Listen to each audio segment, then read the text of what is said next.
Welcome to the Sorge podcast, where we explore Sikh and wider South Asian history, art and philosophy with historians, artists and researchers.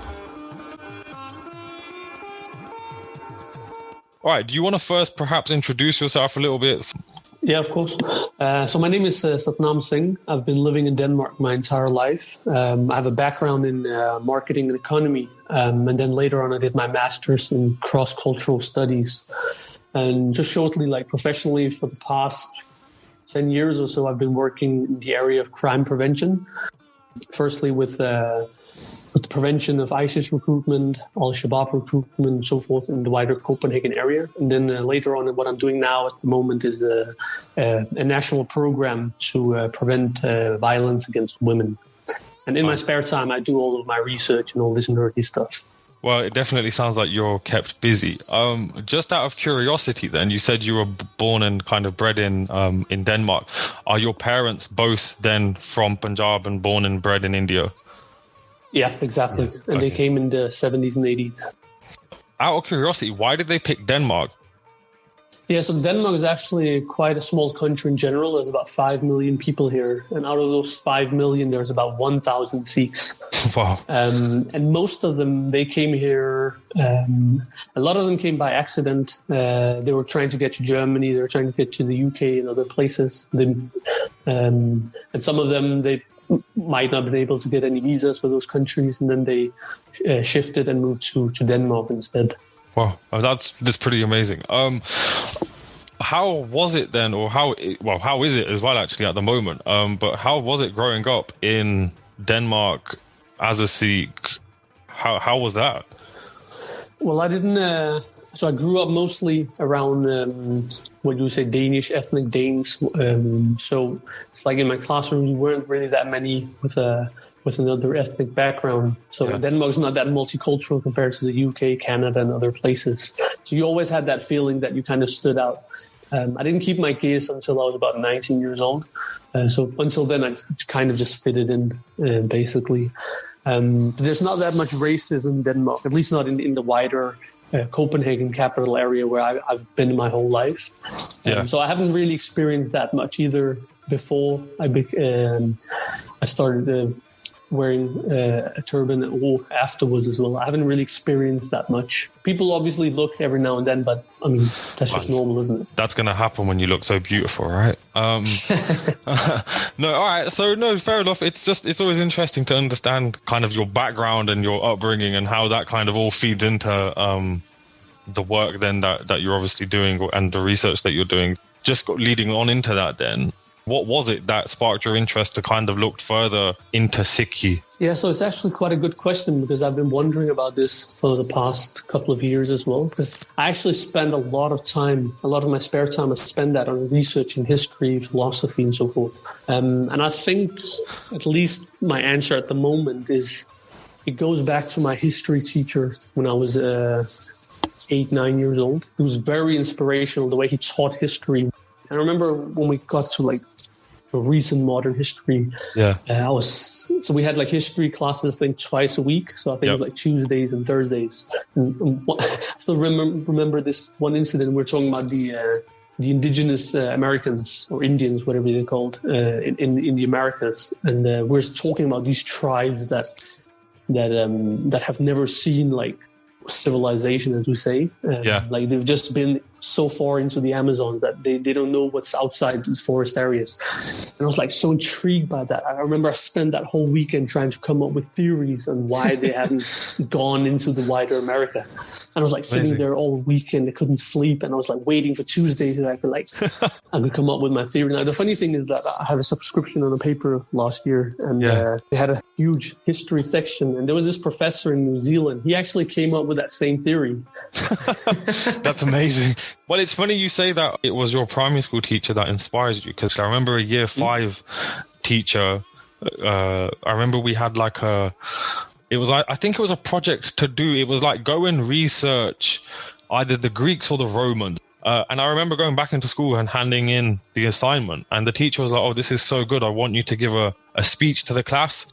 And again, when I was doing my GCSEs, Mr. Holgate was his name. I still remember him. He actually taught my younger brother as well. And again, he just brought, just like you were saying, he just brought history to life. It's going to sound really nerdy, but I'm sure you will appreciate this, which is all of the other kind of lessons and disciplines that you do are really quite boring. But for some reason, history is something quite engaging, something you can really delve into and you kind of get lost into it.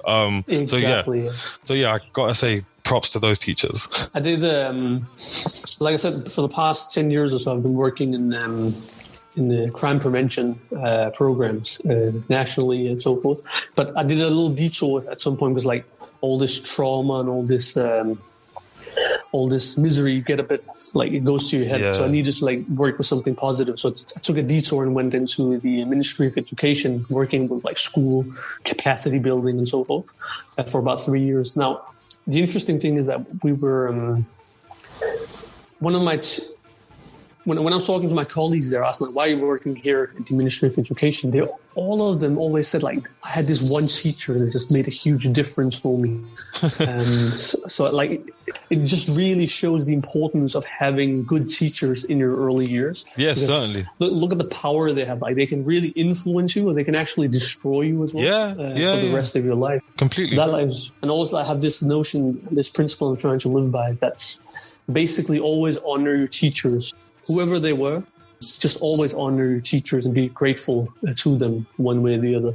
No, well, I definitely can't disagree with that. And in hindsight, actually, the subjects that I did the best in or kind of enjoyed the most were actually all because of the teachers. My history teacher, my maths teacher, I look back and actually it was because of them that I did any good. I remember my biology teacher was a complete so-and-so. And as you could imagine, I didn't do so well in biology. So it goes to show completely. And I think with coming from a Sikh setup or an Indian setup, you understand kind of the teacher-student setup in a very different light. So there's also that respect kind of from the get-go, really, as your start. It's even like in our upbringing, we're taught to respect teachers in a way that's very different from, like, the Danish students. I was always taught as a kid never to put any books on the floor. Yeah, same. Even now, I the other day, I was going through my bookshelf and I put a book on the floor and I was like, oh, no, need to pick that up. That's not going there. And it's just automatic. Exactly, it's automatic. It's like you get an allergy. So even like the words that we use to articulate this, and this is something I didn't appreciate until I started reading about Indian philosophy and Sikh and so forth. So like the word for teacher in the English language is someone obviously who teaches you something. Yeah. In Danish, it's called lærer. It basically means the same thing, someone that teaches you something. But in Indian languages, whatever regions, the words often used is guru. And as you know, guru means someone that brings you light and takes you out of darkness. So, what book are you currently reading? And if you're not reading anything, what book was the last book that you read? So I'm reading a couple of books at the moment. So one of them is it's a classic. I recommend everyone to buy it. It's called The Arts of the Sikh Kingdoms. Okay. It's by Susan.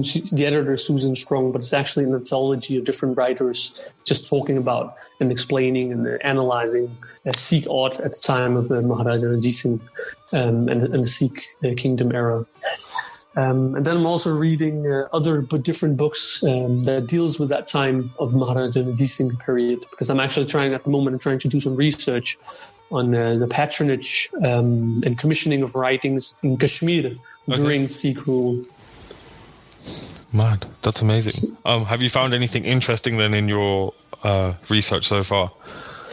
Yeah, so this is like a lot of the other topics I usually dive into. It's an area that doesn't really have much information available in printed sources. So I haven't really found that much. I found a few hints here and there that the Sikh rulers, when they took over Kashmir, they were commissioning illustrated literature, like miniature paintings and so forth. I'm not talking about Guru Granth Sahib Sarups here, but also like literature in general. Yeah. And I'm trying to basically dive out what these were. Okay. Just out of interest, yesterday I was reading about Jasar Singh Ramgarhia, and apparently, correct me if I'm wrong, but he was one of the first missiles to conquer the area around Kangra, which is obviously kind of synonymous with art and kind of literature. Yeah, exactly. So like the Sikh missiles, and especially Justice in Ramgarhi and the others, they went into the Punjab hill areas very early on in the Misl period. They didn't conquer it, but they were just going in there doing some raids from the existing rulers, basically taking like the tax money and so forth. Basically to set up their own, what do you call that in English, like the paramountcy of the Sikhs in the northern India. It was like a way of subjugating.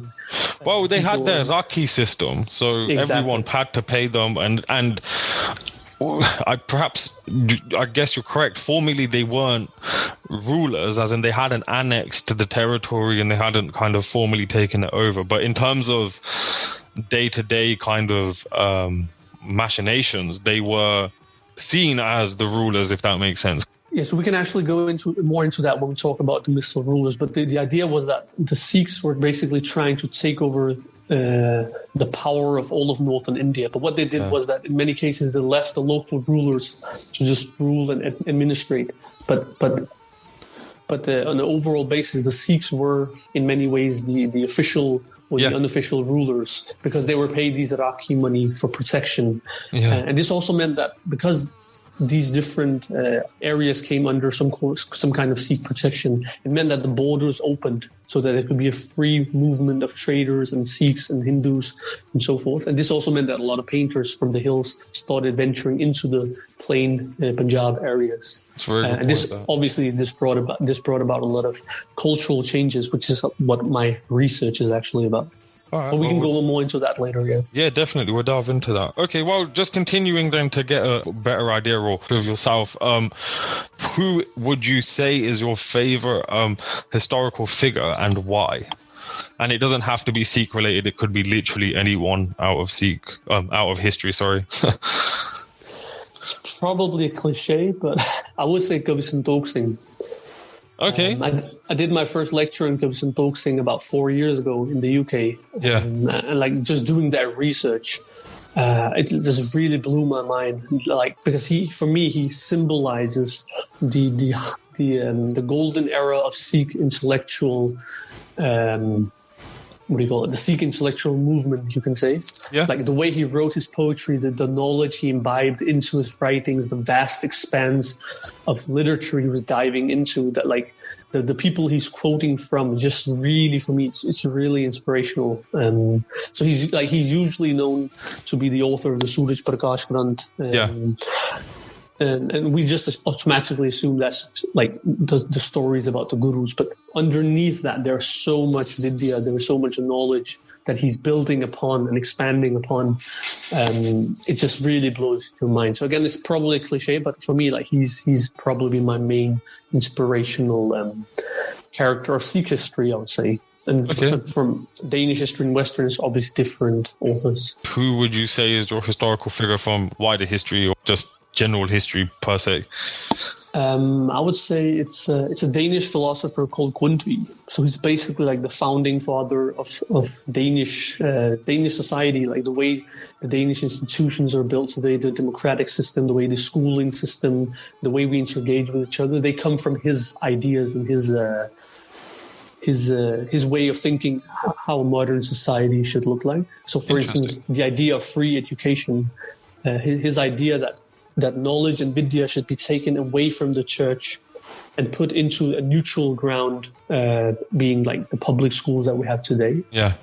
It's such an interesting thing. A lot of the things we take for granted in the West today is actually coming from the thoughts and ideas of people of his caliber. All right. Okay. Well, moving on then. This question in particular is in relation to your research into Sikh history and Sikh philosophy. What would you say would be the most vital quality that you need whilst doing the work you're doing? So I would say it's, again, it's such a cliche, but like impartiality. Because we have a lot of sources in front of us. We have a lot of like material sources, being books and material heritage, architecture, coins, and so forth. But then we also have like traditions, immaterial sources, like the traditions that are passed down to us. So the question is, how of this rich material, how do we make sense of that And one of the downfalls is that sometimes you're conditioned into looking into these sources in a particular light. Light. And I think that's very dangerous. So because what your research then does is that it just confirms your own bias, and it just confirms the beliefs that you held before that. Yeah. But do you think you can actually ever be completely non-biased and technically, I guess what we're arguing is, can you be completely objective? My personal opinion is I don't think you can ever be completely objective. I think you can try and work towards that ideal, but you're always going to have some type of kind of personal there's always going to be something that's going to kind of make you tick. And equally, it might not necessarily be you who is being biased. It's also the fact that the information you're bringing out into wider society without kind of the necessary context and explanation can be taken out of context and misunderstood. I think it's impossible to be 100% impartial, but I think as researchers, it's very vital that you're constantly aware of, am I actually bringing out new readings and being faithful and loyal to this particular book source, or am I just confirming my own biases? So obviously it's not 100% possible, but I think you should have that awareness while you're engaging with these texts. The other thing is it's very difficult, especially if you're studying a tradition that you already believe in. Because what can happen is that you have to go. This is something we also talked about while I was working at the Ministry of Education. Sometimes you have to go against your own tradition or your own what we in Danish called barndomslære. It's like what you were taught as a kid. Suddenly you have to question that. And for many people, that's really, really difficult and really frightening as well. Because if what I was taught for the past 20 years as a kid growing up is not true, who am I then, right? Yeah, no, completely. I remember doing my dissertation, and it was, I can't remember the title exactly, but it was something like Outline Post-Colonial Sikh Insurgency Within India. And I remember my dissertation tutor basically saying the same thing you've just said. Also, as you said, is as long as you're appreciative and honest to yourself in that you're going to try to be impartial and try to be kind of as non-biased as possible. Accepted, we know that you can't ever be 100% objective. I think as long as you're trying to strive for that ideal, like what else can you do, right? Exactly. And also I think another thing is that you need, when you're doing research, you need historical methods as your tools of analysis. Sounds very basic, but what I mean by that is that you need a framework in order to read these texts. But sometimes there's a text that says ABC, but because you have a certain conditioned mindset, what you read into it is A, B, C, D, E, F, G. Like you add a lot of meaning into it that's not really in the book. Sometimes you have to be truthful to the writings. You shouldn't add too much information into it that's not really there, and you have to take it at face value. Yeah, no, you're completely right. I think kind of carrying on what you're saying, but just bringing it in relation to Sikh kind of philosophy, history, and thought. One thing that I found quite mind-blowing, to be honest, is a lot of the books that Kamalpreet Pardesi produces and translates, the level of information and the various kind of meanings and the references to all of these different kind of Vedantic and Sikh texts, although I don't think there was necessarily a distinction, but anyway, it's just mind-blowing. So yesterday I was reading his book about Ragmala and how there are 6 different kind of forms of rag, and how rag also means color, and it also means kind of melody, and how actually Maharaj has combined both of those meanings in his kind of definition of rag. And you're just like, wow, most people wouldn't even know that to be able to tell everyone else, and secondly, those who do know are very few and far between. And I think actually kind of relating it back to what you were saying is, not only do we sometimes add our own understanding to text, but a lot of the time our own understanding is severely limited, and as a result it limits our understanding of whatever it is we're engaging with. So just bringing it back to the argument, like if you don't know or you're not appreciative of all of these wider context, meanings, understandings, whatever they are, through that narrow kind of perspective, you're going to come to wrong conclusions by default. You don't have the information, therefore how can you get to the right? In a sense, it also keeps you awake at night, because you're kind of like, well, have I done justice to the text or to the area I'm actually researching in? But it's also not, it's exactly what you say is 100% true. And it's not just about narrowing the meanings, it's also about adding too much into the meanings, if you know what I mean. Yes. And the last one, in just kind of getting to generally understand you a little bit more, how do you stay ahead of the developments in your field? Is there something that you subscribe to? Is there someone who gives you all the insider knowledge? Do you just keep yourself busy with your personal research? Yeah, so like, because I'm isolated here in Denmark, I was about to say, most of my research and everything has been on my own. Like, there's not like a big scholarly Sikh network like you have in the UK. We don't really have that here in Denmark. So most of it has just been like me going to the library, buying the books, reading them on my own, maybe using social media to discuss them with other people. So I would say, like, in the past 10 years, this has been my main approach. And then obviously, I'm connected in many ways with some of the main scholars in the field, and I have email conversations with them. Every now and then I have an idea, I write to them, ask them about their opinions. They sometimes say, like, no, this doesn't make sense because there's a source 20 years earlier that says the opposite. Fair enough.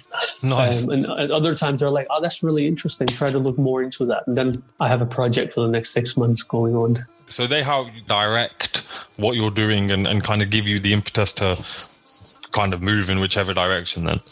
Yeah, exactly. I have been offered to do a PhD in the UK on the Kavis of Anandpur. I have been thinking about taking up that offer. So obviously that would put me in a different situation and position because I can do this, you can say, on a full-time basis, whereas now at the moment it's mostly on a what do you call that? Hobby.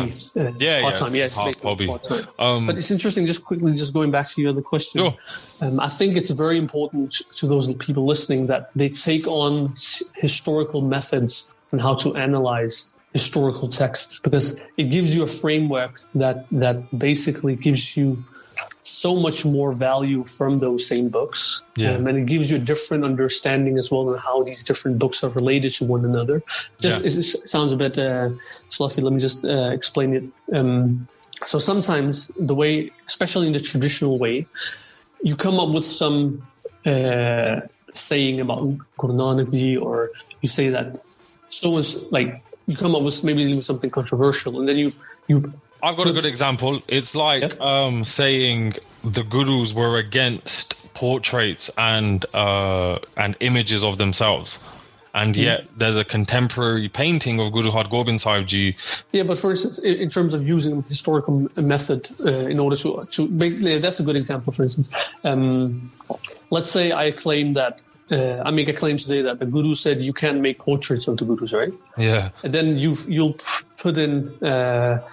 And to substantiate your claim, you'll throw on 6 different sources that says so, right? It doesn't exist, but let's just say there is a source from the Suraj Prakash Khan, there's one from the Pant Prakash, there's one from the Guru Sobha, there's one from the Mehma Prakash. Like, then people that are not trained in historical training, they'll say, wow, there's 6 different sources that says this, so it must be true, right? But if you're using historical approach, you wouldn't say that these 6 different sources are 6 independent sources. No. Because what you would do is that you would take those 6 different books and you would actually analyze each of them individually and say, all right, we know that the second author, he had actually read the writings of the first one. And the fifth one, he had read the writings of the second one and the first one. Yeah. So these are not 6 independent sources, because some of them cancel each other out. So it's actually just two sources we're talking about here. We don't have 6 sources here. Yeah. And this is a very important historical method that basically can give you quite a good framework to work within, because otherwise you can just often have like 8 different sources from the 8th century saying one thing. But again, if they had just gotten this information from one another, they're not 100. Just using a practical example, let's say I see a car crash down the road. I go 30 minutes later, I go teach 100 students. I tell them what had happened, and they go tell their families. Are we talking about 100 eyewitnesses here? Or are we talking about one eyewitness? Because I was the one who saw it and I related it on to everyone else. I think a lot of the way the Sikh history is taught today is that we just name drop all these sources and make it sound like we have 7 independent sources that are claiming one thing. But that's not, at least from the point of historicity, that's not really how it works. But I think you've also hit upon something quite poignant, actually, in the last kind of the penultimate word you used, which is historicity. But that's only if you're within that kind of framework. A lot of people who are engaging with Sikh history, or as I like to say, Twitter preaching, they only take one text, or they only take one source and go, yep, that's it. I've resolved all of the issues that face the Bant. But actually, and one thing you'll appreciate, especially working in academia, is it never stops. It's a constantly evolving theory. I think if anything that people can take away from the bit we're talking about is actually the historical methods and just the ability to keep engaging. So you and I might not agree on certain things, but we'll have a discussion constructively to see where we disagree, agree, and perhaps actually one of us or both of us will turn around and go, I'm going to go do more research now. And it also goes back to your initial question, like when I said, like, you need to be open-minded and loyal to the sources out there. So you shouldn't just take one source that backs up your viewpoint. You should actually put all of them out there in order to see how can we make sense of the material in front of us. And obviously, the method of historicity also has its limitations, and sometimes you need the tradition in order to take things further. Yeah. So it shouldn't be like an extremist that only takes one viewpoint. You should use basically take vidya from all angles. That's basically my main point. Completely. Okay. All right. Well, now we'll just delve into generally what you're working on, what you're doing. Before we dive into that, what I would like you to explain is, what do you mean when you say the Anandpur Darbar? I'm sure there's a lot of people listening who do know what it means and what it signifies. I'm sure there's a lot of people who don't. And equally, the same thing with the Early Misl Period. What are you referring to? Yeah, so during the 1680s, so this is the time where Guru Gobind Singh Ji becomes the Guru. The city of Anandpur, where the Guru had been for a few decades, the city of Anandpur becomes you can say, multicultural center of learning and a cultural hub that attracted Hindu, Muslim, Sikh scholars and poets from faraway kingdoms and destinations. And this is something that I find really fascinating because this is obviously through the agency of the Guru that he's creating this a cultural hub, intellectual center in the center of the Sikh seat of power. And I would say that this is an important time period because this is where you start to see the Sikhs advance from being, you could say, a religious group of people to actually becoming a distinct political nation on the basis of their particular cultural civilization. I mean, these are really big words, but I mean it seriously when I say this is a really important time period, because this is when the Guru Gobind Singh Ji infuses knowledge and civilizational wisdom into the Sikh courts of the time in northern India. Okay. And I would say it's a golden age that lasts about a quarter of a century. But I would say the impacts have lasted all the way till today. Just going back to what you were saying about how Guru, at this point in time, kind of the cultural and kind of the wider social aspects of the Sikh community were being crystallized. Why would you say that's occurring at this point in particular? I think so. It's through the agency of Guru Gobind Singh Ji. knowing that the Sikhs will have to eventually stand on their own feet. Okay. There's not going to be any more human gurus after them. So they will need to be like a movement needs to kickstart that kind of throws them into the world in terms of its literature, in terms of its knowledge, in terms of its basically how to govern and rule on your own, because you don't have a guru that is there to assist you. And I think this is why you start seeing this at the time of Guru Gobind Singh Ji. But as many other scholars have said, it starts earlier on with the earlier gurus as well, but it just takes on a completely different importance during the time of Guru Gobind Singh Ji. Okay, I see what you're saying. So it isn't that the Anandpur Darbar is something unique in that it hadn't happened before within kind of the Sikh guru settle. It was actually just the fact that it takes on a different meaning in the context of kind of the last decade of the 17th century, because of the fact that the Sikh community would be left without a human guru after that. Well, I mean, this is just one angle. You can come up with 10 different others as well. But there is definitely a lot of research now that shows, and our scholars have said that as well, but there's a lot of research that shows that the earlier gurus had scholars surrounding their court as well. Nice. Obviously, the most important example is Bhai Gurdashti. But we also had scholars that were looking into vidyas that dealt with how to basically govern yourselves as a community and as a people.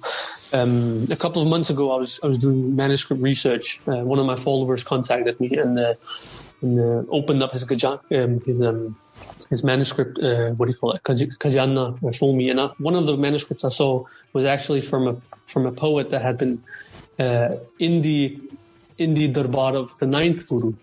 Amazing. Amazing. Yeah. So I was just saying that this is like one of the areas that we need to delve much more into. Yeah. Considering the fact that the gurus. Okay, so this question actually comes from me reading the other day. I can't remember what book it was, but it was basically analyzing how the gurus use terms like Badshah and other terms of kind of royalty that were being used by the Mughals at the time. And if anything, to me, what that indicates isn't a separate religious community, although we are a separate religious community, just so I don't get gunned down. But more importantly, doesn't it indicate actually that we were a separate political nation almost? And I use nation quite loosely there, but we were a separate kind of political entity from the get-go almost, because as far as I'm concerned, you can't have allegiance to the Queen and an allegiance to your guru. King and state and religion for Sikhs aren't separate ideals. Well, I mean, this is one of the areas that my research is looking into. I have a paper coming up, and because of COVID-19, it's been really, really delayed. But I have a publication coming out that actually looks into these writings in the Anandpur Darbar. In what way are they contributing into creating a distinct Sikh political identity with their own ideas of governance, sovereignty, and so forth. Obviously, utilizing the existing knowledge from the Mughals and the Sanskrit world, but also building upon that to create something unique. I hope, COVID-19 has delayed everything in this world, but hopefully it'll be out in a couple of months. I look forward to it. Just quickly, also because you said some of the listeners might not know much about the Anandpur Darbar, so let's just go back to the basics. So, what Guru Gobind Singh Ji does is that from really early on in his time of regency, he sends out Sikhs to the various intellectual centers of India, Benares, Delhi, Kashmir, and so forth. He sends out Sikhs to these areas and asks them to bring back scholars and books that they come across. So basically invite people with knowledge into Anandpur. So a lot of Sikhs were sent out to locate any book that contained knowledge that would be of benefit for the Sikhs. And they basically just like mushroom all over northern India and probably even south. We need to find out that as well. And then they bring back these books to Anandpur, and then you have this, what I call in my research, the central library of Anandpur, that's just being expanded, keeps growing, because as the weeks goes on, the months and the years go on, more books are brought into the library, more scholars are arriving and in Anandpur, and these scholars are teaching Sikhs Vidya, so that new scholars are created through this. And this is what, like, basically what the Anandpur Darbar is about. Just carrying on then from the Anandpur Darbar, typically and quite traditionally, the number 52 is associated with the number of poets that are connected to Guru Gobind Singh Ji's court. However, I have read on in a couple of different places that that's just a number that has kind of come to be accepted, and that kind of estimates for that number actually also go far beyond 52. What is your kind of understanding of that? No, I think this is like a traditional number that has been brought down to us by our poets, later historians and poets, because 52 has like a symbolic meaning in Indian culture. 52 places of this, 52 sadhus of that, 52 this, 52 letters of that alphabet, and so forth. So it's more like a symbolic number. It's in Danish, you always say like for 117 gang. Like I've said this 117 times. It just means I've said it a lot of times, not like literally. I said something 117 times. I see what you mean. It's more kind of like a saying rather than it being literal. Yeah, so the research shows that, and this is especially from Byara Singh, that there were at least 100 scholars coming in and out of and staying in Anandpur. And apart from that, there were also about, again, symbolic number, but 36 calligraphers and copyists that were sitting there and copying the manuscripts of the Kavis. So you're actually not kidding when you say the Anandpur Darbar is literally crystallizing Sikh thought, because they are pretty much copying, like they're essentially a printing press for knowledge of the time, and a school of thought. So basically, yeah, this is the start of it. And then obviously during the Misl period and so forth, it's kick-started once again. And then it what do you call that? It crystallizes and reaches its peak at the time of Maharaja Ranjit Singh. But all of these things can be traced back to the Anandpur Darbar and the Misls. Okay. And just quickly, so later historians say that when the Kavis arrived, they had this mansion that was built for them where they would stay. And in my research paper that's coming up hopefully in a few months, I tried to come up with some theories about this mansion, like what did it look like, what did it contain, and so forth. Just like basically using Mughal architecture as a reference. I look forward to it a lot. I'm actually quite excited to read it. Sounds really good. It's annoying. Like I know out of all of the things COVID-19 has done to the globe, it affecting your paper has to be kind of the top of the pile for me. So bit irritating. So basically, just like, again, for those listening that are new to this, so in this mansion, hundreds, if not thousands of writings were translated, they were studied, they were copied by the calligraphers, and then they were stored in this library. And over time, through the Guru's agency, it came to comprise, you can say, a translation academy, a library, a book depository, and obviously learning institutions, because these Kavis were also teaching the Sikhs that came just to have darshan of their Guru. A lot of what your research brings to the front, and it is extremely interesting. It actually kind of breaks the traditional, it doesn't necessarily break, but it certainly pokes a hole in the traditional narrative that Sikhs are either kind of saints or soldiers. And particularly post kind of annexation of Punjab, particularly post Guru Gobind Singh Ji, and when the British start to arrive in India and kind of imperialism goes under full swing, you kind of see how the image of the Sikhs very quickly goes from being rulers to rebels to really annoying kind of miscreants in a land the British want to take over. And then very suddenly post the Indian Mutiny, Sikhs are turned into this kind of ideal of protecting the British Raj or whatever. And ever since, I don't think that narrative has ever left us. So even today, you'll see, like, I think there's a statue going up in Wolverhampton of Sikh soldiers. Now, I understand the sacrifice and have utmost respect for what they have gone and done. But I just think I find it interesting that there are only kind of two sides of a Sikh that get reprinted within kind of mass media. One is either we're feeding everybody, or the other one is we're fighting in some capacity, whether that's in the British Army or whatever it might be. And actually what your research points out is we were, or kind of our ancestry and our gurus were some of the greatest intellectuals, or at least some of the greatest thinkers of the time, and appreciative of cultures, traditions, and philosophical thought that actually a lot of us probably aren't even aware of. But the thing, it's true. We often have this tendency that we just blame the British for everything that went wrong. It's like I think like what we need to do is also try to get a bit away from that mindset, because in many people I see it's been ingrained. Because a lot of what you're talking about here, I think a lot of listeners will say, well, this has to do with like the martial races that the British created and blah, blah, blah.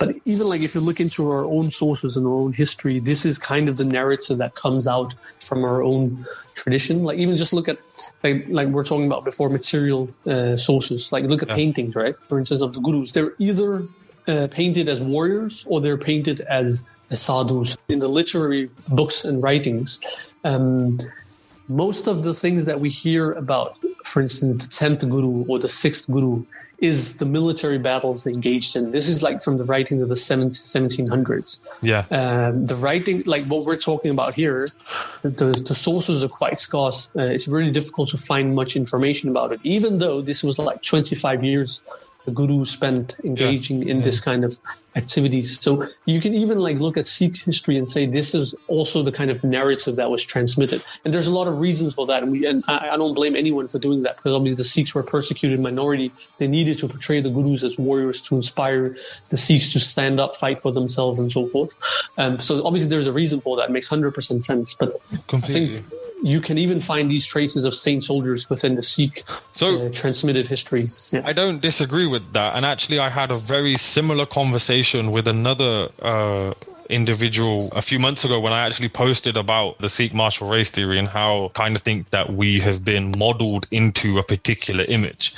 And you're correct. I don't disagree that within the Sikh tradition, there is obviously a very distinct saint-soldier tradition. And that is something kind of we all abide by and kind of follow. However, I think there's a distinct difference between the saint-soldier setup within the Sikh framework and the dichotomy in the image of a Sikh in a modern framework. And the reason being is because the Sikh ideology is very much the soldier is someone who isn't fighting an imperialistic or an oppressive war. We're not invading your land to take your money or your women or whatever the case might be. And fundamentally, we're not fighting for someone else. And I think that's quite, for me, I think that's quite pivotal. Whereas Sikh sovereignty comes from that very ability to actually be your own king or your own commander, whatever the word is you want to use. So I agree. I think there are definitely parallels. And I think again, I don't want to get into blaming the British as being kind of like the be all and end all, but I definitely think that not necessarily just the martial race theory, but also how Sikhs in particular get manipulated. It's been divorced from the rest of the tradition. And I think that's actually what the problem is. Because now you have so-called Sikh soldiers within the British Army, for argument's sake. And I think if you had and again, my thought process gets challenged quite often. So I was reading a book about Jassa Singh Ramgarh, and it turns out that his father was employed in the forces of Adina Beg Khan. Jassa Singh Ramgarh himself then also took up employment. His father was in the employment of Zakaria Khan, and Jassa Singh Ramgarh was in the employment of Adina Beg Khan. The Mughal. I think like the responsibility now for especially Sikhs living in the Western world is to again nuance this, like I said, painting wise, right? We mostly portray Guru Gobind Singh Ji as either a saint or a warrior, most specifically a warrior. And we have so many artists in the West, in America and the UK and so forth. It would be so cool if they could actually start depicting the Guru as a scholar, surrounded by poets, surrounded by these intellectuals, engaging in debates on philosophical matters and so forth, just to bring out this aspect of the Guru, so that we kind of bring out all these and we enrich these narratives that we tell. Like, I did a lot of manuscript research in the past year, and it's one of the things I found most interesting is that sometimes you can see within the manuscript where it was written. So let's say like it was written in this bunga, like in the Harmandir Sahib area. It was written within this area. This manuscript was either copied here or composed here, or it was compiled in this dharamsala in so-and-so place. So it also shows that gurdwaras weren't just like a place for sadhus and these saints to sit in a bit and do their meditation and kirtan. It was also a place where scholarly activities took place, because this is like what you can see from these manuscripts, because they weren't created in schools. They were created in Sikh places of worship, basically. Well, I guess if anything, what you're pointing out to is that religion, state, whatever kind of demarcations that the West may make, they didn't exist within that pre-colonial setup that the Sikhs had. So if you're saying that, and it's not just you saying it, there's evidence across the board for this, that places like Harmandir Sahib weren't just religious institutions, they were also institutions of thought, of learning, they were also institutions of feeding, of housing, kind of you name it, it did it. Yeah, even like surgery for people and medicine and Yeah, sweet. Okay, just quickly going back to what we were speaking about earlier about Jassa Singh Ramgiri and his employment within the Mughal forces, the impetus for him joining the forces, from what I've read so far, actually comes from him wanting to find out what the orders were that were coming from Mir Mannu, who was the governor of Punjab at the time.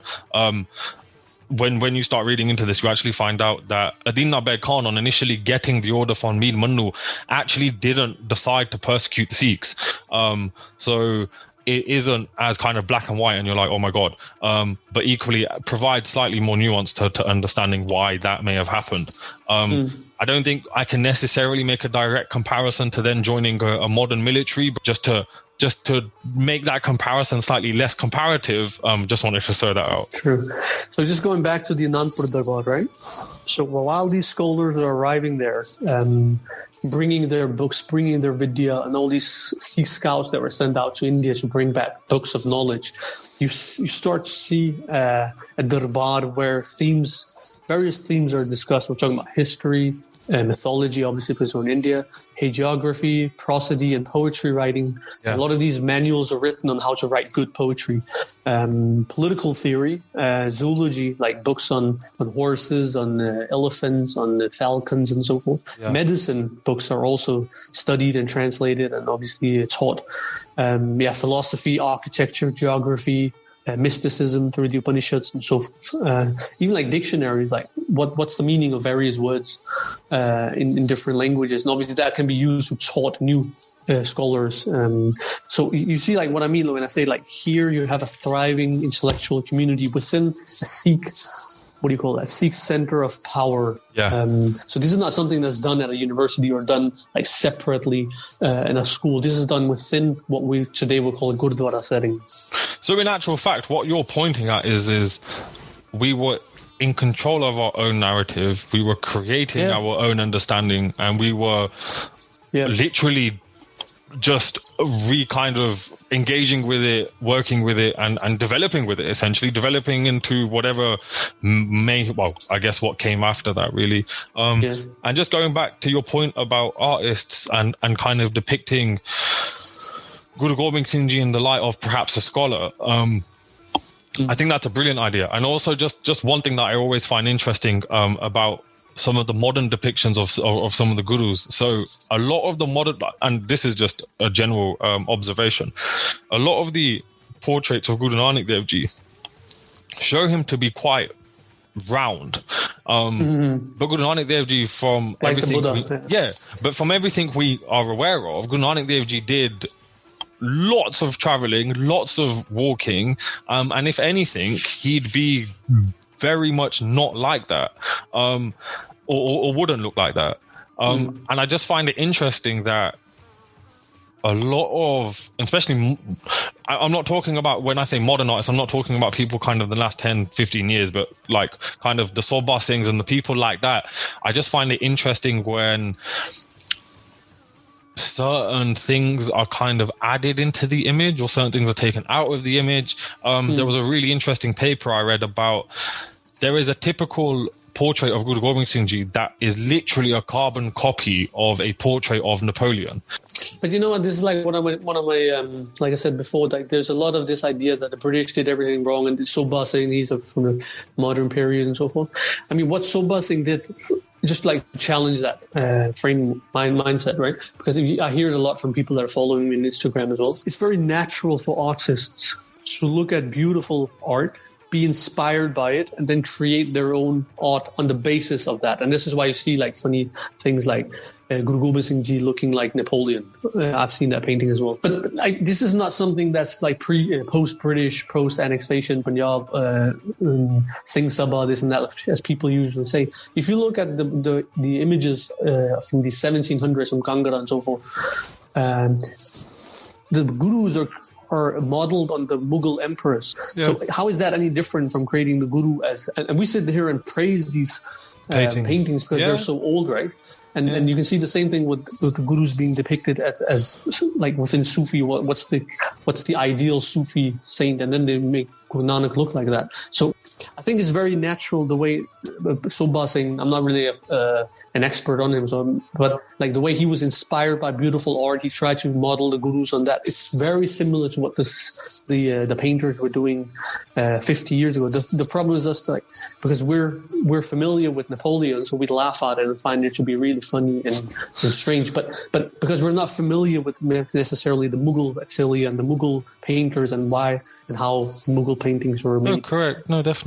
I just think there's also a slight difference in that a lot of the imagery that the early paintings or older paintings may have used in terms of taking from Mughal or Sanskrit culture, I think that's challenging the sovereignty, or if anything, actually showing that the gurus were sovereign. But couldn't you add that kind of reasoning to modern day paintings as well then? So I think there's a difference between changing the image in terms of its historical truthfulness and adding your own artistic kind of license to it. And I guess, yeah, you are right. Actually, in mapping Guru Gobind Singh Ji on Napoleon, perhaps you're actually indicating that Guru Gobind Singh Ji was one of the best generals in the world. However, I just think that there is... So put it like this. If you came second in a race, you're not the winner. So why are we putting the guru as second in that sense? Actually, shouldn't we depict him in, like, shouldn't we come up with a way of depicting him in a way that is true to that idea rather than mapping it on, say, Napoleon? This is the beauty of art, because now we're sitting here discussing it, and this is like the purpose of art. That art in itself doesn't have any practical function. It's not like a table where you can put items on there. It's not like the fact that we're sitting here talking about and discussing it, both of us becoming more clever on the subject, is the purpose of it. And like a counter argument you could make was saying, well, why were the gurus modeled, like in the early paintings, why were they modeled onto the Mughal emperors, for instance, when the Mughal emperors caused the Sikh Panth so much harm and misery? You'll probably find a lot of modern day Sikhs that'll say, well, these paintings are ridiculous. These are like copycats of that Mughals. Happens all the time. Let's discard it and just move on with it. But the fact is that we have to appreciate that. This was actually quite a journey for me as well, because I was quite conservative for many years. Like everything after the Singh Sabha period, I would reject. Even like their writers by Singh, Nabha, Veer Singh and all that. But the fact is that actually they're a part of our tradition. They have tremendous work, people can agree with it or not, that has influenced the way we are today. So take Sobha Singh as a painter, for instance. People might like it, people might not like it. Like myself as well, like just rejecting it because it's too modern or whatever. I think you're doing yourself a disfavor. And I did myself a disfavor. But yeah, we could be here forever talking about that. So I was about to say, we're going really off topic, but it's good to have these conversations. No, definitely. One thing I wanted to ask you with, and it's something that you mentioned quite a few times just in passing, is you talk a lot about social history. Can you just expand a little bit on what you mean by that? And then also, can you expand on what it is you're looking for? So when you say social history, what are you going and trying to find? So most of Sikh history, the way it's been transmitted to us, has been what we could call military history or political history. Yeah. This warrior, he conquered this area. This warrior went into this area, blah, blah, blah. Yeah. And a lot of Sikh history as well, like the Gurus, is about the battles they were engaged in and so forth, or like the political, what can you say, the political conflicts that they were, not conflict, like the political dynamics of India at the time with the Mughals and the Hari Rajas and so forth. What I'm interested in is actually like the everyday to-day life of the Sikhs, like the writings they were reading, the discussions they were having, even like in terms of the Janam Sakhis, they give a lot of information about what kind of conversations were the Gurus having with their Sikhs, what questions were they asking the Gurus, and so forth. Okay. And like I said, with the Anandpur Darbar as well, this is social history, because this is like what kind of literature were they studying and so forth. This is like mostly my area of research. Nice. When it comes to when it comes to political Sikh history, like the Maharaja Ranjit Singh period and the Misl, I'm not really interested in like the battles they were having, the areas they were conquering. Yeah. I'm more interested in after they had conquered Kashmir, for instance. How did Sikh rule make any changes for the Kashmiris? In what way were their lives improved? In what way, like what we were talking about before, commissioning paintings, commissioning literature and so forth. This is what I'm interested in. And unfortunately, there's not really much on that. There is a lot, but we need to uncover it. Okay. It's in the Sikh Khajana, but we just need to find it. Okay, nice. That sounds really good. Just to kind of summarize it, would you say, and I guess for everyone listening as well, would you say a lot of history or majority of Sikh history is actually the history of what one of my lecturers would call great people, in terms of it's based on those kind of really prominent figures that come to the forefront either because of they're the guru or because they've played a very particular historical role. So either that's militarily, politically, or whatever. And in fact, the history you're looking at is the history of just everyday people, kind of what they were doing, the culture they were consumed in, kind of the things they were talking about, and so on. Exactly. Yeah, that's a good way. The history of great people, Because in a sense, social history is also looking at military and political history, but within that wider framework of how does it impact or change society. So, okay. So for instance, this has nothing to do with Sikh. This is like the general, like, from historical background. This is just the way history has been written all over the world, right? Yeah. And there's a lot of female scholars now coming out, trying to bring out the females of Sikh history, for instance. Yeah. And one of the struggles that they have, which I think all historians have, is that there's not that many females to analyze. Because the history that has been recorded were mostly the females that were either in military positions or in political positions. Yeah, you're right. And obviously there are many, but obviously they need to be highlighted more. A lot of scholars are looking at Sikh and female history. They will find military leaders, political leaders, Maharanis, people in the palaces of the Lahore Empire and so forth.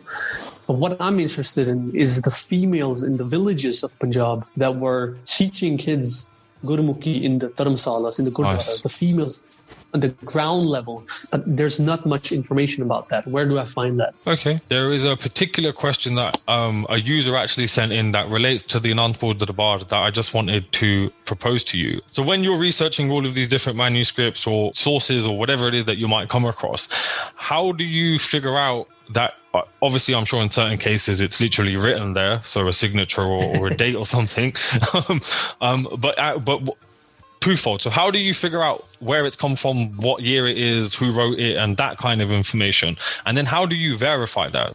It's a really good question. I'm not sure I have the answer for it, but I have some ideas. So one of them is basically to have a ground or thorough knowledge about the various poets that were in the Anandpur Darbar, like just basically memorizing their names, right? Yeah. So sometimes on Instagram, especially in the last year, a lot of people have sent me like images of potiyan and manuscripts in their possession. They're like, what is this? My grandfather gave me this, or he brought it from England 60 years ago, from India 60 years ago, whatever.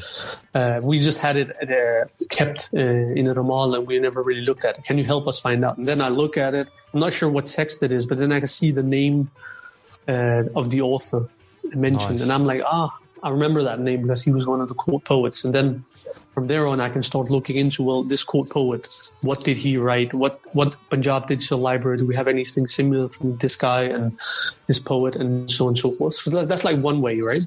Yeah. Sometimes another guy, he sent me, another of my followers, he sent me a text. It was kind of a yoga text. Yeah. He was asking me I'm not really sure. He sent me a few images. I think it's kind of a yoga text, but I need to do more research on it. But it had Badshahi Dasme at the front of it. Oh, wow. You know? I was like, this is interesting. What is this? And I've never seen this text before, right? Yeah.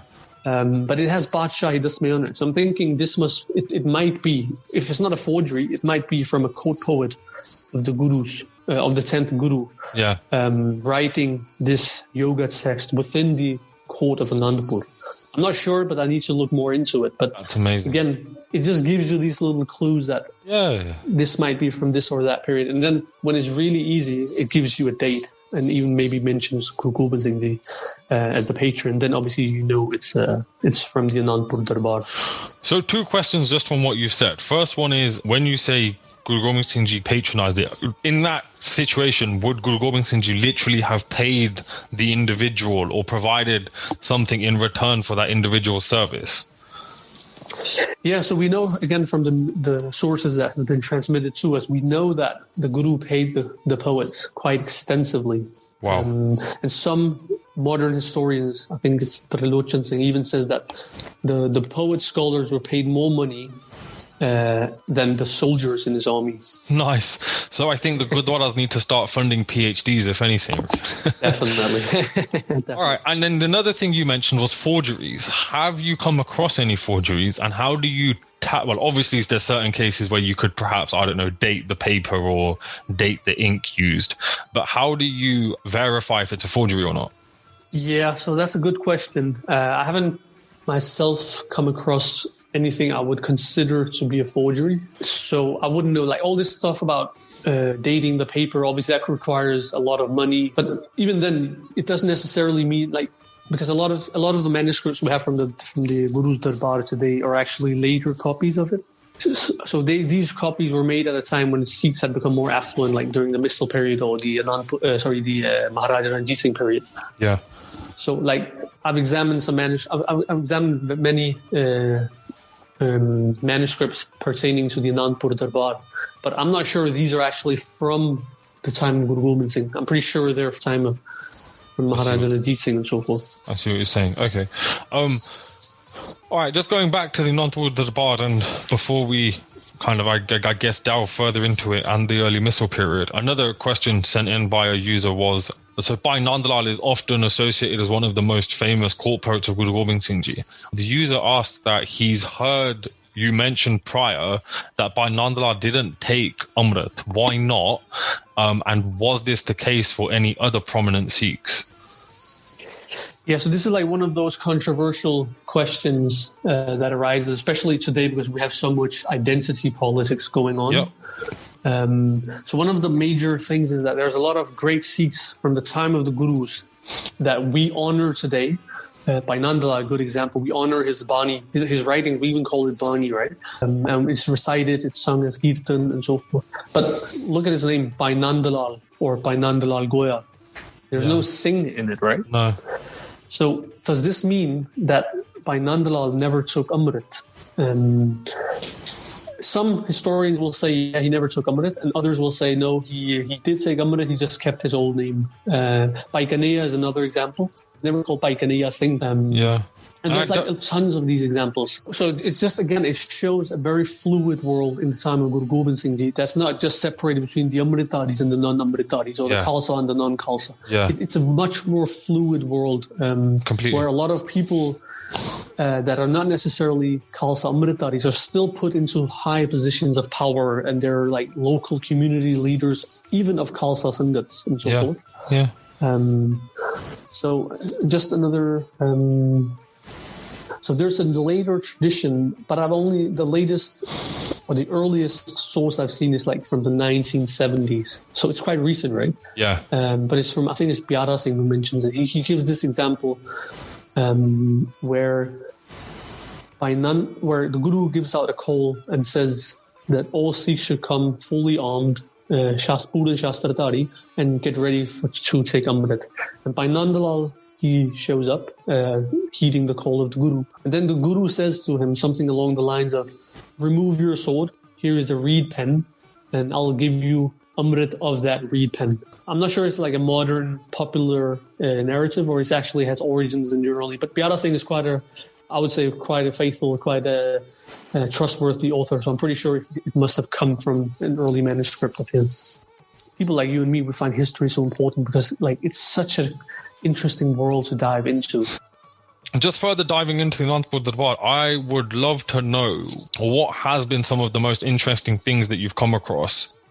So my research has, if we drag it onto a contemporary context, right, we can see that the Guru, the writings that he's commissioning poets to translate and then discuss with the Sikhs, just to name drop a few, is the Upanishads that deals with mysticism. There's the Chanakya's Rajniti, there's the Hitopadesha, the Mahabharata, the Puranas, Ayurveda, and so forth. And what we're talking about here is, let's talk about the categories. Leave out the names, but let's just talk about the categories. We're talking about spiritualism. We're talking about politics and economy. We're talking about governance, medicine, cultural and national history. So this is what the Guru is bringing into Sikh centers of power and having them discussed. Now, this made sense because the Anandpur Darbar was in India, so their point of references would obviously be these Sanskrit and Persian writings, right? Completely. You and me, for instance, we're in the West.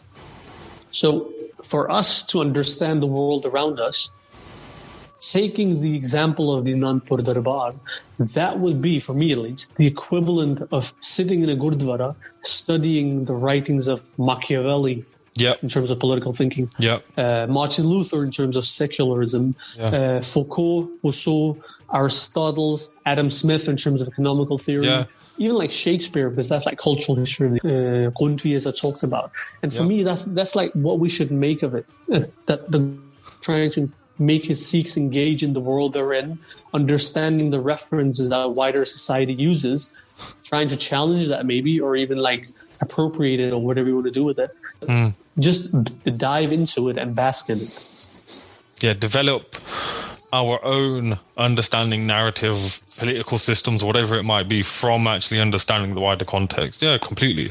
Exactly. So even like the quick example, like my research has mostly just been centered on the political formation in the Anandpur Darbar. What the Sikhs are doing is that they're taking the Mughal system of governance and then they're adding a Sikh ethos to it and presenting it to the world in a new book, right? We're living in the Western world. The system here is democracy. So the equivalent would be to take this democratic system, adding a Sikh ethos to it and present that to the wider world and say, here's a better system that is actually built on what you already believe in. I have to admit, Western philosophical thought is very mundane and dry and very, very it's because it's all very much based on logic, reason, and anything that you can only verify empirically. It's divorce of all of that mysticism and experiential based spirituality that Sikhi is just completely just drowned in. But it does get you thinking, and you're right, we can't necessarily improve or create our own institutions or whatever it might be without actually understanding the wider framework that we're actually dealing with.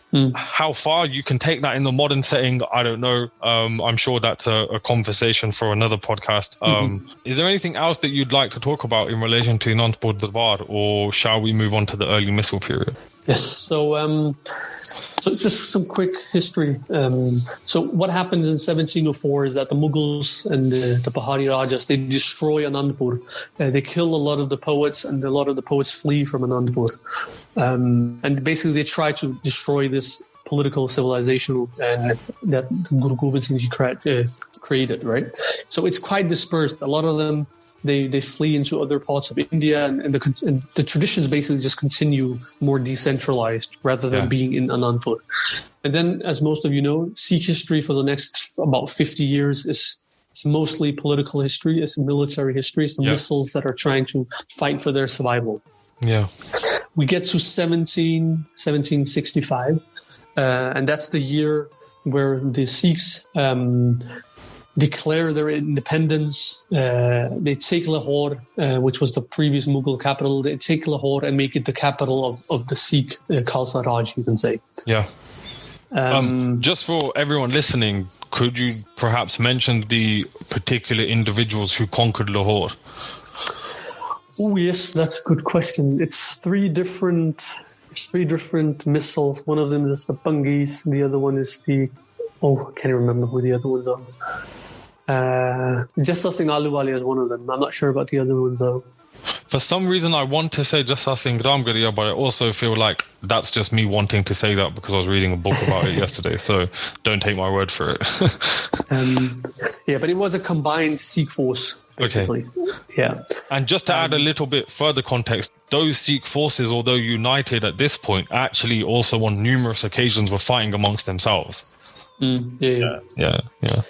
So what we do is that, especially in popular history, is that we kind of say, all right, the Gurus, Anandpur is destroyed, there's Guru Granth Sahib Ji becomes the next Guru, and then what happens later on is kind of divorced from the Guru period, right? Yeah. And what happens in the Misl period is kind of divorced from the Maharaja Ranjit Singh period. This is like the stuff I'm trying to challenge in my research, basically saying that the reason the Misls were fighting was because of the political education that they had received in the Anandpur Darbar, with the political theories and all this stuff that were brought into the Sikh mindset and psyche. Nice, I see what you're saying. Otherwise, why would the Sikhs, being just humble, nomadic kind of people, why would they take on some of the world's most powerful empires at the time, the Mughals, the Afghans? Completely. It makes zero sense. It would be akin to the Sikhs of Europe being as dispersed as we are. That would be equivalent of us taking on NATO, taking on America, taking on the Russian Empire. Yeah. That's what the Sikhs were doing, but they had been through a political education for 25 years, and it has just stuck to them that one day we will rule, because Rajgarh Ka Khalsa was one of their slogans that the Guru had imparted into their minds, right? So basically, I'm just trying to bridge these things together and saying what we see with the Misls is a direct consequence of the Anandpur Darbar, and what we see with Maharaja Ranjit Singh is a direct consequence of the Misls. Because again, one of the things I'm trying to challenge is this popular narrative that the Misl period is basically just civil war in Punjab, the complete chaos, and then Maharaja Ranjit Singh comes on board, and lo and behold, he creates peace, and the Sikh empire lasts for 50 years. No, you're correct on that. The narrative is definitely far more nuanced than that is, yeah. And this is like and I'm writing another paper that's basically where I argue for this case, why they're connected and so forth. And this is why I say the next golden era is not, for the Sikhs, it's not Maharaja Ranjit Singh's era. That's like the pinnacle of it, but it begins with the Misls, with the political stability they create and the social stability they create in Punjab. Not warfare and civil war, but actually political and social stability. So we have to remember, just paint the larger picture, and then I'll dive into the specific Misl period, right? So for the Sikhs that are fighting for the creation of the Khalsa Raj, there is this trinity of thought that you see in all the sources. One is the nation, the Panth, right? The other one is religion, Sikhi, and the third one is the sacred land of Punjab. There's no doubt they're fighting for Punjab specifically. They're not going for Kashmir. They're not going for South India. They want Punjab, right? Okay. At the pinnacle of their power, the Sikhs are minority rulers that are ruling over Punjabis, Sindhis, Pashtuns, Baluchis, Tajikis, Kashmiris, and even Tibetans. Yep. The population, we don't really necessarily know how large it was, but it's roughly about 12 to 15 million people. That's a lot of people back then. Take the Ottoman Empire, for instance, one of the largest empires in the world at the time. The Ottoman Empire population was only about 25 to 30 million people. Okay. So the Sikh Empire, though being much shorter, were almost ruling over the same amount of people. And while the capital of the Sikhs was obviously in Lahore, for the Misls as well as for the Maharaja Ranjit Singh period, the heart of the Raj was Amritsar.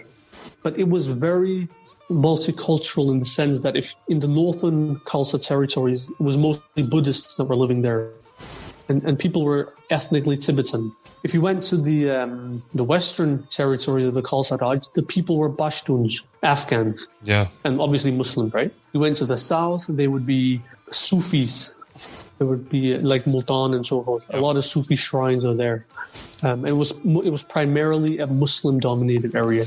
And obviously, if you went to the east and northeast, you have Gangra, you had all these ancient Hindu areas, Kurukshetra and so forth.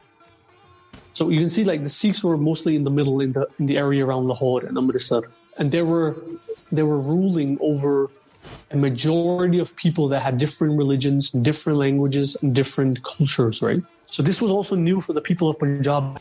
The narrative that we often get is that as soon as the Sikhs have taken over Punjab, they just start going for each other. Like all scores had to be settled. So they started waging wars against each other. And that obviously that did happen. I wouldn't say it was wars. I would say it was like minor battles and skirmishes. Yeah, I think you're correct. It's definitely not all-out bloodbath war. To throw in a bit of a context to this, Jassa Singh Ramgiri and Jassa Singh Ahluwalia fought together on numerous battles on the same side. They also had numerous skirmishes between themselves. And there was actually one instance when I think Jassa Singh Ramgiri shot Jassa Singh Ahluwalia through the arm.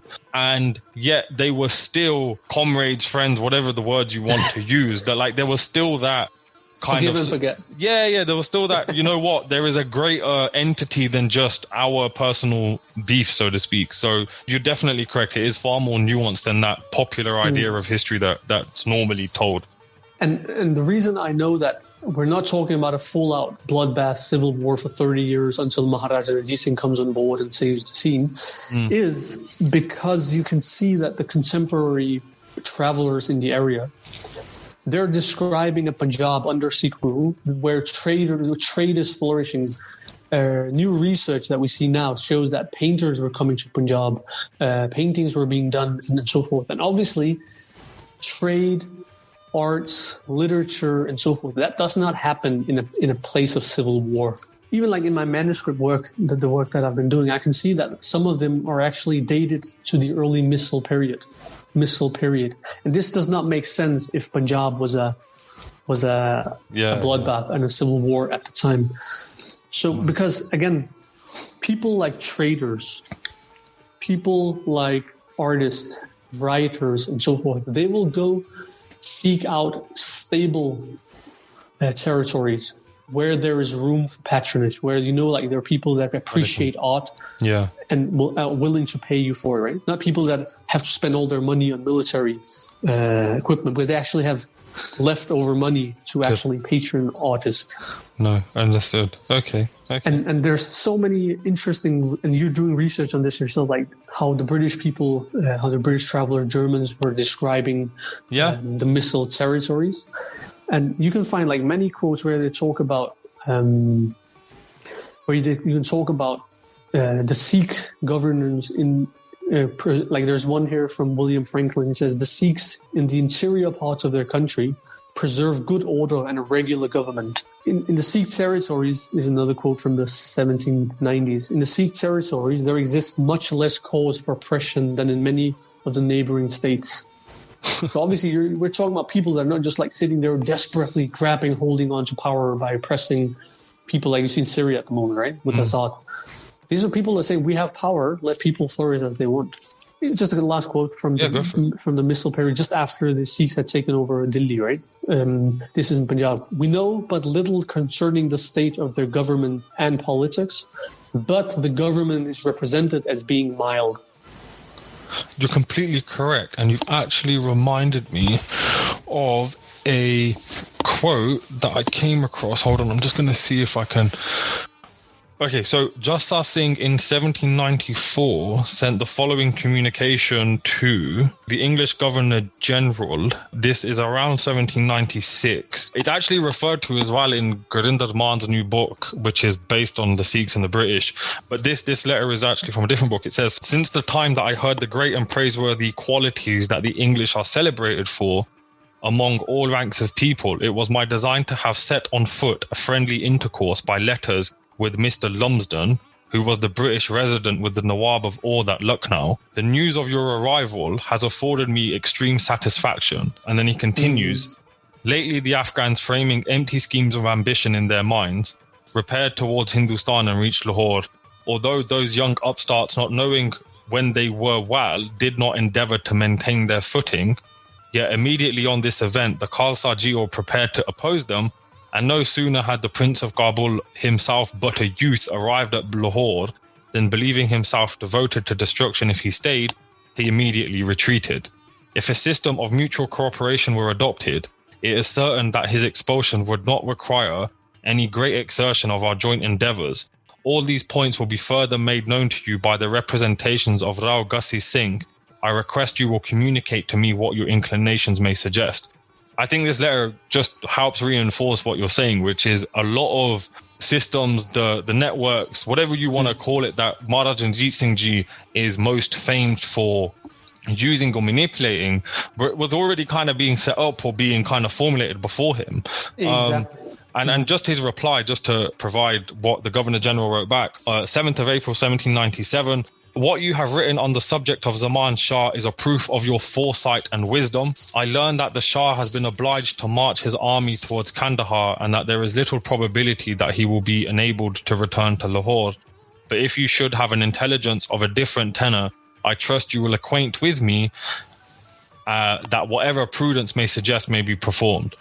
In actuality, Jassa Singh Ramgarh, even before the British were threatening to annex Punjab, was communicating with the British and actually was trying to create a friendly alliance so that they didn't use invading Punjab. Sorry, they didn't use the invasion from the Afghans as the excuse to basically conquer and annex Punjab. Bingo. Yeah. So again, that foresight, Exactly. the understanding is brilliant. Yeah, exactly. And this also comes to show that, like, we're talking about Punjab here was not just civil war until Maharaja Ranjit Singh comes on board, but we're talking about states, like nation states within Punjab that are dealing with diplomacy with foreign rulers in the foreign world, and obviously internally building up what we would today call public institutions, public welfare, and so forth, social services and so forth. Oh, definitely. And with this political stability and with this social stability, we saw the flourishing of trade, of arts, of and all these things that we normally consider Maharaja Ranjit Singh to have brought on board. Let me just give you some other examples, for instance. Please. So there's another major in 1776. So this is like 10 years after the Sikhs have taken Lahore. He writes that the Sikh possessions, they're exceedingly well cultivated, populous and rich. So again, how can an area be rich if we're dealing with civil war, right? Yeah. In short, he writes, a conclusion, few countries can vie with theirs. Few countries can compete with theirs, particularly in this part of India. So the Misl leaders, Jassa Singh Ahluwalia, Ramgarhia, and all these different ones, they were creating and carving out states, full-fledged states that even had embassies in the other kingdoms of India, across India. Well, Jassa Singh Ahluwalia's kingdom became the state of Kapurthala. So you're correct in that they were literally setting up polity. So another thing that we talked about the Rakhi system before, right? Yeah. So there's another. So sometimes you think these are like the Sikhs are just bullying people, taking their money. This is like the impression that you get. It's kind of like the American mafia turning up to your shop and like asking for a pay to give you protection. Leave you right? alone. Yeah. Leave you alone. Now, there's another quote by James Rennell in 1788, and he talks about this Rakhi system, right? Yeah. He talks about how the Sikhs have extended their territories to the southeast towards Delhi. And then he says, the zamindar, so these are like the landowners, the people having all this land and tilling the land and so forth. He says, the zamindars of that country, of these new areas that they're conquering, they may have it convenient to place themselves under the protection of the Sikhs in order to avoid the more oppressive governments of their former masters. So there's this element of liberation as well, like Deg Fateh, right? Literally, protect people. So the Sikhs went into these areas that were highly taxed. So they say, all right, you used to pay 50% tax to the owners. We'll take 20 from you, maybe 30, and then we'll protect you. And this was a win-win situation for everyone. True. Both for the zamindars, because it gave them social stability to grow their land and they weren't being harassed, and also for the Sikhs because it gave them more money to build out their new kingdom, right? And these are like some of the things I want to challenge with my research on the Misl period, because I'm not sure why, but it's really been what do you call that, bastardized, making it sound like these are like hillbillies going for their throats of their Sikh brothers. And I'd never expected to hear the term hillbilly in a conversation regarding Sikh history. So no, you're right. Let's talk about trade, right? Now we're just going on it. Because trade, again, is the symbol of, this is like the main symbol of stability, is that you have trade in that area. Yeah. Because traders will not go into an area where you can't sell your goods and there's no security, right? So the same Major Polier, he writes in 1776. So this is 10 years after they've taken Lahore. Yeah. He talks about merchants so the merchants back then were like traveling all over Afghanistan, India, current day Pakistan, just selling whatever goods they had, right? And obviously if there was war in one area, they would obviously just divert that and go to somewhere else. Yeah. He writes, merchants of every nation or sect who may introduce traffic into the Sikh territories or are already established under their government, these ones, they experience a full protection and enjoy commercial privileges in common with their own subjects. So another one is by George Campbell. This is a late source. This is like the late 1800s. So this is the British colonial period. But he wrote, we're talking about the Misl period. He says the Sikhs, the Misls, were not exclusive and prejudiced in favor of their own people, but they employed capable Mohammedan and other almost as freely as Sikhs. And again, that just goes to indicate that Maharaja Ranjit Singh's empire wasn't something that kind of fell out of the sky, and its appreciation or its ability to work with other people, whatever you want to call it.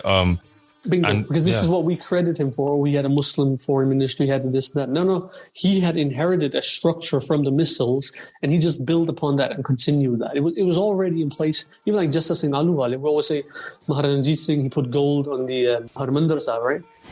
Justice Singh Aluwale in the Misl period, he was giving money to put gold on Gurdwaras. He inherited the entire system, and he took it to the next level, and he completed it. But we just have to be, like I said, we have to honor your teachers, right? We have to honor the Misls, not just for the military exploits, but also for the cultural and they built the foundations that Maharaja Ranjit Singh Ji then continued to build upon. We're not just challenging the narrative, but we're also providing a fuller, better narrative that actually explains it in a far more detailed manner. And also, like, what we can see is that just to build upon that, because like you say, we're challenging an old popular narrative, and we're trying to nuance it or replace it, whatever word you want to use, with a different one, which I would say has more credibility in terms of the sources from the time, right? So we're not trying to whitewash history. Obviously, the Sikhs, they did wage battles against each other. The problem is just that these were minor skirmishes that may have lasted 1 or 2 days, 3 days, and then after that, it was just business as usual in Punjab. Traders were trading, the writers were writing, the painters were painting, and now, like you can see it in the various in the various auction houses, you always put on these paintings, and you always write like this was from so and so auction house, sold for that amount of money. You know, a lot of these paintings are actually from the Misl period. Yeah. So again, like now these paintings are starting to come to light, that we can actually materially see the outputs of the stability that was created by the Misls. No, definitely. It's also a bit kind of bittersweet when I share those type of images, because you're kind of like, wow, I wonder how that ended up at that auction house. And then secondly, it's a bit of an annoyance because it's normally selling for like, I don't know, anywhere above 2,000, 3,000, 4,000 pounds. So now we're talking about these things. So what the Sikh Misls also did, this is something we always credit Maharaja Ranjit Singh for, but what the Misls did was, as soon as they took over, so like when they took over Punjab, right? Yeah. They wanted to cause as little disruption to the everyday life of the Muslims and Hindus. Yeah. So what they did was that they started to continue the state funding, or even begin state funding of Muslim schools and Hindu schools, so that they could continue getting educated and whatever they wanted to do with the state funding, right? Mm-hmm. So there's a lot of examples of these Jasasing Aluwal and all these ones giving money to a specific Muslim school or a specific Hindu dharamsala and so forth, in order also to create what we today would call community cohesion, right? So that they didn't feel like these Sikhs who have just taken over power, they're not from us. We just have to sit there and settle with these infidels ruling over us. No, they were actually given a share in the power, in the economy of the area. So it was more like a state for all rather than just being a Punjabi state. Would you perhaps argue that in a sense it was actually, when I say secular, I don't mean it was devoid of religion, but secular in the sense that it didn't impose religious differences upon different communities? Yeah, I hate the word secularism, but you could say in a sense, just to make it, yeah. But like from a Sikh perspective, this was not like secular constitutional system. I think from a Sikh perspective, this is what you do. You support the people, you patron their institutions, whatever they have. So this is like fully in line with Sikhi. It's not a diversion of Sikh thought. But at the same time, the Sikhs, when it came to government funding and state funding, most of the money disproportionately did go to Sikhs, to the Udasis, the Nirmalas, the Bidis, the Surdis, the Rababis. They were the major recipients of state funding, way above their percentage in the population. Yeah. So this is again why I say this is a golden era for Sikhs, because now all these institutions that were living off Sangat money, all of a sudden they got these money from the Sikh kingdoms instead. I see. It's from the top down rather than from the bottom up.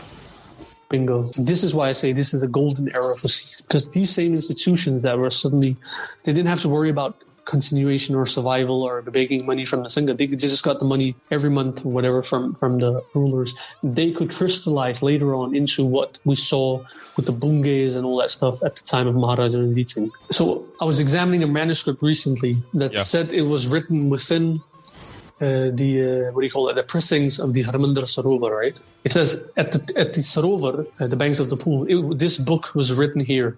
So it shows that this is from the early Misl period. So this shows that the scholars were coming to Amritsar because suddenly peace had erupted in Punjab. Scholars were coming there. Suddenly you can see that the Sikh rulers are giving money to these groups. They end up building the bungas. And recently I was examining a manuscript that had been written in one of these bungas. It even mentions the name of the bunga where this book was compiled. This is like 50, 60 years later, right? But you can see like what I'm trying to say, like it shows how the patronage of the Misl rulers started creating institutions that later on gave us writings, poets, art that we appreciate today. Yeah, definitely. I also think one of the most important things that has come out from the stuff we've been talking about, and in particular the research that you're doing, is that Sikhi wasn't divorced through a Western lens. And what I mean by that is like religion, state, political theory, economical theory. Yeah, kind of all of that was actually just part and parcel of Dharam. Yeah, of just Dharam, of Sikhi, whatever it is that you want to label it. And I think what's brilliant and what's quite beautiful in the work that you're doing is that you obviously have a greater understanding and appreciation of that, but equally you're bringing that narrative out to everyone else as well. So what I mean by that is, how kind of at the beginning of the conversation we were talking about bias, you're the right person for the role because your understanding of that isn't biased in one way or another. And equally, I think that understanding is quite brilliant, because then the information and the narrative that you're providing, particularly in the papers that hopefully will be published soon, isn't only just challenging the narrative, but it's actually giving us a far more fleshy, a meatier narrative where you're like, that's actually our history, that's our ancestry. And I'm sure a lot of people listening, and perhaps like yourself, a lot of the reasons for why we look at history is often to figure out where we fit in. And again, that popular narrative that you have this kind of bloodbath Misl period, Maharaja Ranjit Singh Ji comes, kind of divinely just appears somewhere, and we have this great Sikh kingdom. It's brilliant to see that we're challenging those kind of popular narratives that are actually also quite false and do us more of a disservice than they do us a service. It's brilliant to have these type of conversations. Like, this was the entire reason for this podcast. So yeah, like, thank you for those kind words before. No, not a problem. That's just my kind of perspective from just the conversation we've had today. Just wrapping up, one of the things I want as well is I want to, you can see that on my Instagram as well, I want to put out content that inspires people, that shows like how great things were, and we are actually the legacy carriers of that legacy. So we can do that as well. When I came into Sikhi and when I started doing all this research, I would say my focus and mindset was negative. Everything has been tangled with all the Singh Sabha, everything's been ruined, everything this, everything that, oh, poor us, the British did this to us, they did that. And now we just have like a minuscule aspect of of the great glory that we used to have. I'm kind of over that period now. I think it's a bit tiresome and demotivating to be in that mindset. What I want to do instead is, instead of talking about what I'm against, I want to promote what I'm for. Yes. And this is like the kind of approach I want to take, and hopefully I am taking. There's a lot of parallels in what you're saying, because again, when I started a lot of my initial research, and in fact you interviewed me for some of the research you were doing at that point. Thank you for that. Yeah. And again, I'm sure actually it'd be interesting to look back at that interview and what you wrote about it. But just drawing parallels, same kind of thing where I think for a lot of Sikh youth, you kind of enter into Sikh history through one or two ways. One is either 1984, or you get into Sikh history through kind of colonialism and the British Empire and that stuff.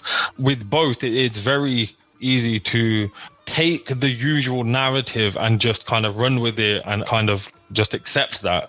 And I think what we've seen recently, not just with kind of 1984, but also with wider Sikh history, is people are taking far more time and nuance to really understand what is going on, what's happening, and actually taking control of the narrative. So just in reference to 1984, just a quick one, which is Kavis Singh's book 1984.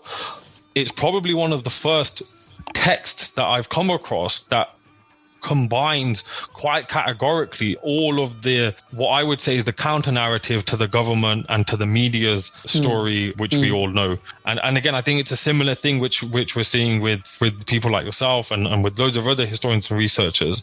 Yeah, but even like I said before, like in the last year, a lot of people have approached me with their manuscripts and coins and this and that, asking me for help. And for me, I'm actually the one being thankful to them, because it gives me a completely different view on the material legacy and heritage of Sikhs. Even like I had to change some of my conclusions as well with the stuff that people presented to me. And one thing I find really fascinating is that a lot of the people that follow me, for instance, and they're not like the age of you and me. And we're talking about people that are 19, 20, 21.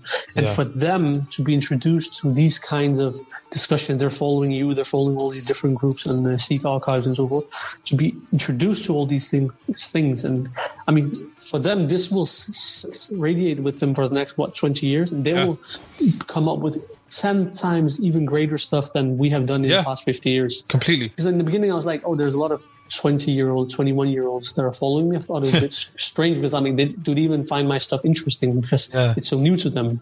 But now I actually really appreciate it that they're so young, because it can help them dive into this later on. Just drawing personal parallels, I actually remember, and it's burned into my memory actually, the Sikh Society lecture that I attended during my first year at university, and I just sat there and I went, God, this is terrible.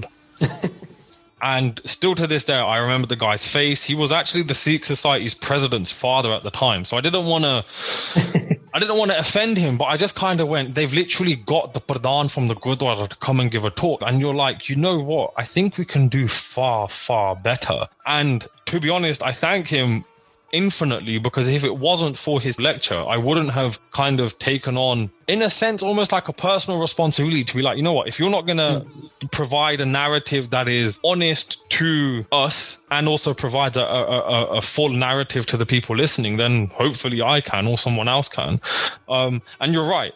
Within those years, if you can just spark a little bit of interest, you genuinely don't know the impact that you could have. Like, for argument's sake, you're an influence of mine. So from 10 years ago, thank you. I've been following you ever since. Thank you. And actually, people like yourselves have re-inspired me to get back into this, and to also see that we don't know everything.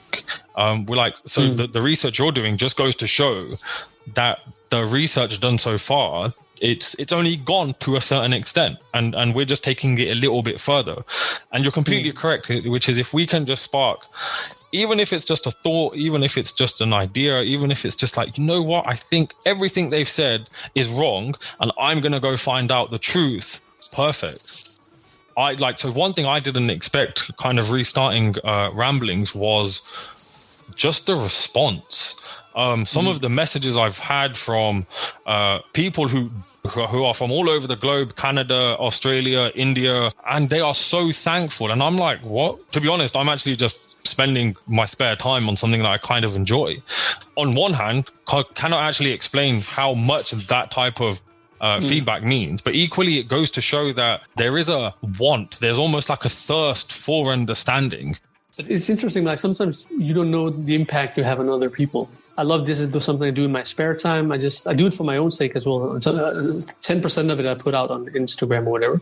But for most of it, I just like egotistically do it for my own sake because I find it so interesting. But all of a sudden, a person who's been following me for 5 years, I've never spoken to them. I've never written with them or anything. They write me and they're like, oh my God, your posts are like, they've changed so much and I've blah, blah, blah, and changed me and my perspective and blah, blah. I'm like, I didn't even know who this person was. And I've tried that numerous times.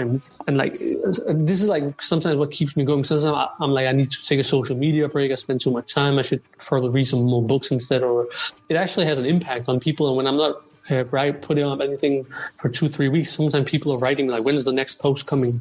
And then like, or I actually have to do it for them. Not just look at my own egotistical need for a social media break, but actually just put out something that inspires people, apparently. I'm not saying I inspire people. I'm saying the material inspires people. No, completely. And this is just it. It's not you or I who are inspiring anyone. Far from it, man. I'm probably the most uninspirational person in the world. Same here. But it's the material and the approach and it's that narrative. Content. With the work that's going on with people like yourselves and obviously loads of other people, which hopefully we'll get to interview, the future's actually pretty positive when it comes to Sikh thought, philosophy, ideas. Not only is it being kind of owned by Sikhs, but it's also actually being kind of re-investigated with a far more, as you were saying right at the beginning of the podcast, which is a far more objective lens. So yeah, more power to people like yourselves and others.